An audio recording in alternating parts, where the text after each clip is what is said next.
Alright, so another garden tour, and this is middle of May, and nothing's quite flowering yet, not even the yarrow. I mean, the yarrow has just started. It's like just beginning. This one will turn yellow.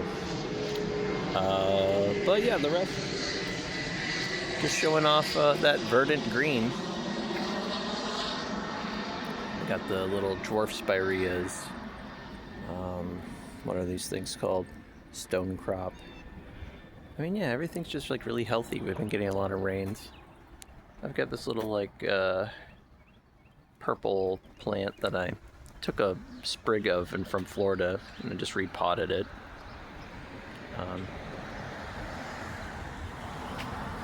Got a lot of cars. We got this mulberry tree that I'm just kind of letting be a bush at the moment.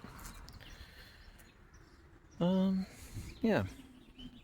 At the front here, oh yeah, we got this tree that's doing good. These two little river birch. This one's also grown a lot. The front here, there's a little, what is this? This is the hibiscus. And then we just put a sage down here.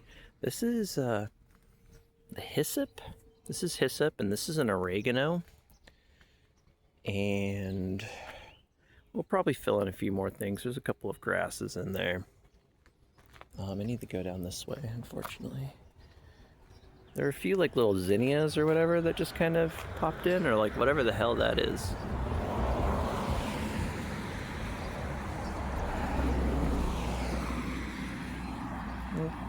Letting my milkweed grow, but look at this Monarda. This was one that someone I got from like a little tiny flower, and it is actually doing well right here now. Beautiful color. These things just like come out of nowhere. They like erupt. They like erupt out, and you don't even see them coming. Like there's one like erupting, and then suddenly you've got this beautiful flower. Amazing. And then here's like, you know, this little slope. We got this little sage that's doing quite well.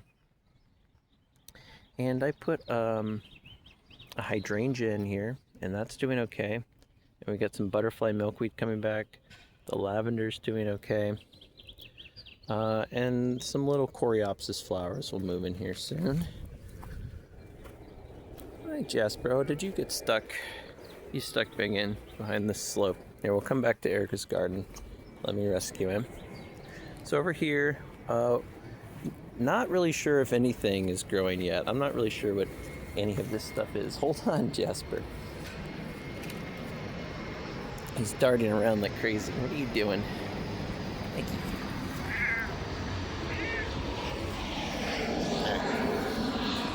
Okay, so these are all mostly like black-eyed Susans, Rudbeckia, and no idea what any of this is yet, if it'll be any good. We've got a few little things, some geraniums, coral bells. This is a hollyhock.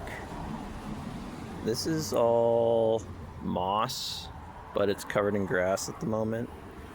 This is my rock collection in a row. All right, Jasper wants to go back over here. His little paw stuck. Hold on, hold still. There you go. There you go. Okay. All right, what's really exciting is over here, like the strawberries have really taken off. And so, yeah, we'll see what comes of that. Look at that.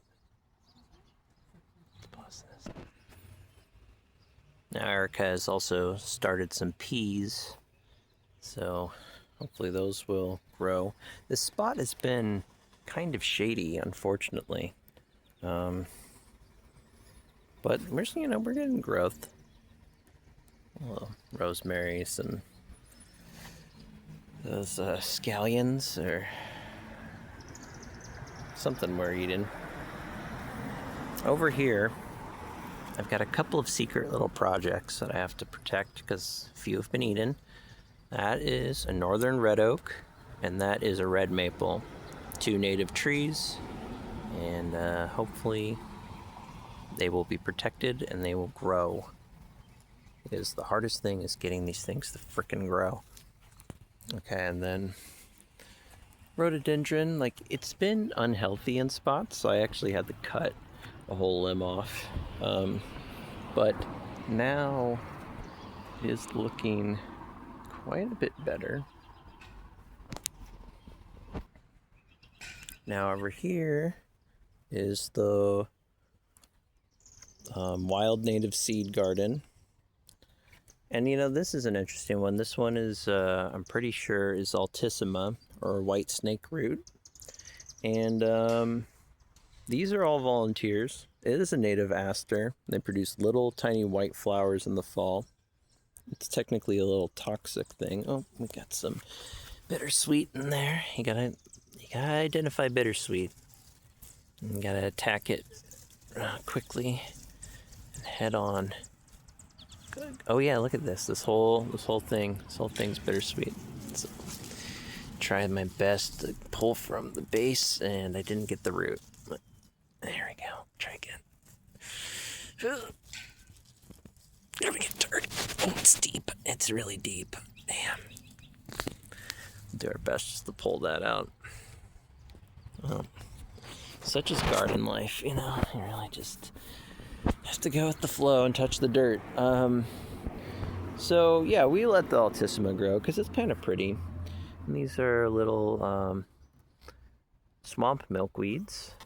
We also have more Monarda, or wild bergamot. This is yarrow, wild yarrow. And I mean, look at all the yarrow that has started to spread on its own volition. Again, these are all seeds. I didn't plant anything here. The slender leaves, if you see these, the slender leaves, those are all goldenrods. And yeah, some more swamp milkweed. There's a few like ironweeds in here. I think that's what that is. It's called ironweed. So yeah, those are really great flowers to be looking out for. I'm pretty excited. I love this little side garden. Oh yeah, this is like a mountain mint. Oh, and there's a spider on it. Yeah, baby. Yeah, baby.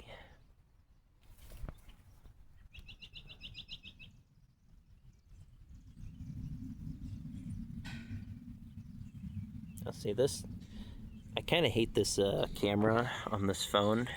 It's like it can't do a wide angle shot, which is really annoying for filming. But its macro is pretty good automatically, so you know, what am I gonna do? Wow, I love this. All these little yarrows in here. Now this I don't think is a yarrow. I think that's an imposter, but we'll monitor that. Yeah, I love these little mountain mints. Okay, yeah, this has been a little ranty, but what do you care? Look at these. These are a non-native, like African violet or something. It came in some seed mix. You know, I'm not gonna be upset about a little non-native every so often. This is called these are little scorpion grasses, or you can also call them forget-me-nots. But honestly, like, yeah, I think there can be a healthy mix of natives with like a few non-natives, especially if they're not invasive species, because, you know, so many of these things actually do provide some value. It's not like totally a terrible experience. You know, I missed the opportunity to showcase the petals on this tree for this video. It did have little petals. But I mean, again, these are not real petals. They are tepals or sepals. This is the real flower. It's this thing, whatever this is. Then we have these spirea over here. They came back pretty good. You know, the groundhog ate bits of them, but they sprung back pretty good. Most of the stuff is some sort of milkweed. That is pokeweed, I think. These are both pokeweeds. And evening primrose. Those are natives, native flowers. They look like weeds, but they are native, so we do not care. This rhododendron died. This one's okay. I already pulled out the other rhodo that died. This little azalea is still holding on with some beautiful pink flowers. It is a, ornamental azalea. It's also non-native, like some sort of Asian variety. And that's another one, and I pulled out the other one that died. I'll probably never get my money back for those, even though allegedly I should. That's another little red maple, possibly a silver maple. Sometimes they hybridize. They're kind of close to one another. And I'm gonna try to keep some of this milkweed under control. I really like having it, but if you let it take over, then you stop mowing where it is, and then you lose your lawn. And I've got a lot of it this year. I'd love to see it expand in this direction. It's like I think about this plant and how many people could look at this and see, yeah, it's definitely like invading my lawn. And, it's a weed or whatever, it's a milkweed. But then you think about monarch butterflies. It's like, do you like monarch butterflies? Do you think they should exist? Well, then you gotta have this here. This has to exist. If you want to see a butterfly, a beautiful monarch butterfly ever again, you gotta have this. Think about it. And then look at this potato. Just a wild potato. And some more pokeweeds. And see, you gotta watch out for this. When we moved in, we just had a little bit of a trellis of this clematis, this fall clematis. And it has become the most difficult to remove weed we have. Look at the variety on that plant, though. That's crazy. This is the same plant as this, believe it or not. But look at each of these different offspring. They're all children. Look at how crazy that leaf is, and then how crazy that one is, and then over here. And I've got to pull all of this up. Here's another bittersweet. Now, bittersweet is generally a little bit easier to remove if I try, but it's kind of green right now. Sometimes it's easier when it's like woody. But yeah, gosh, this stuff is so hard to remove, and it grows really fast. Oh boy, well, that's what this whole summer is going to be about, is finishing all that up. And now for the face reveal. Thank you all for watching, and I hope you enjoyed. And I know you love learning about my garden and how it changes every year, so I appreciate you. Now, have a good day, and go have fun in your garden as well, because you deserve it.